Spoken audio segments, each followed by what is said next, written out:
Kamimis, kamusta na kayo? Good day everyone. Bigla ako nag-vlog. Ang tagal ko na hindi nag-vlog about sa pagkain. Ngayon lang kasi, alam mo ba, nakaano si Michael, nakahanap ng pangbulalo talaga. Oh, naglalaga naman ako ng baka, pero first time lang ako nakaano. Si Michael pa nakabili doon sa sa paradahan. Pangbulalo. Ewan ko lang kasi wala naman akong pressure cooker. Ewan ko kung ilang taon to pakukuluan ko. Ayan, tingnan niyo. Galing! Magbubulalo ako. Kaya nga kinumpleto ko siya ng gulay kahit mahal. First time. Yan mga kamimis, diba? Oh. First time ko lang talaga to. Siya nakahanap dun. Ayan oh, yung may ganyan oh. May bone marrow. Ah, diba oh. Oh, social. Hindi ko alam magkano yan. Huwag nyo na lang alamin yan. Ayan, kinumpleto ko siya ng gulay oh. Kompleto ang gulay ng ating pangbulalo ko, no? Ayan lang naman yan. Siyempre, pakukuluan lang. Ayan lang ang ating mga pangsahog. Ito may patis ako dyan. May beef cubes. Siyempre, asin. Tsaka bechin na lang yan. Ayan, pakuluan na natin kasi wala akong pressure.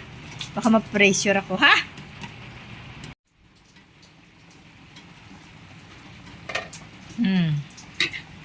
Mga 40 years na lang. Ha? Tiyaga-tiyaga. Ubos ang gaas ni Mikael. O, diba? Tingnan mo mga kaminis. OMG. First time. May ano pa siya, oh. Yung parang tunay na binibili. Karan kasi gustong-gusto niya kumain ng ganito, eh. Ayan, may nakita siya. Oh, ayan. Ayan, nagkalat na.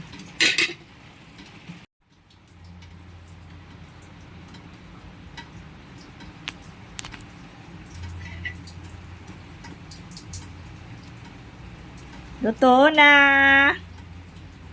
Ayan mga kamimi, sa wakas, it's already 2 o'clock na. Hindi naman 2 o'clock exactly. 1:30.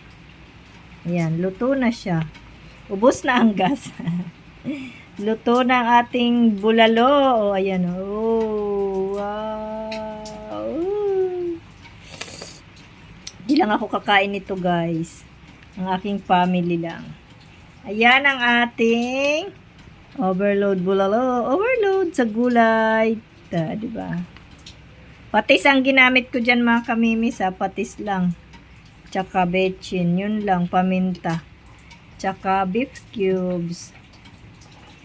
Ayan. Bye everyone! Kain na kayo dyan sa ating bulalo.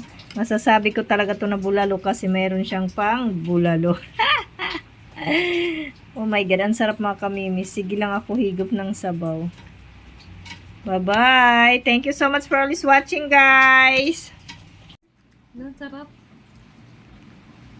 Ay. SMR.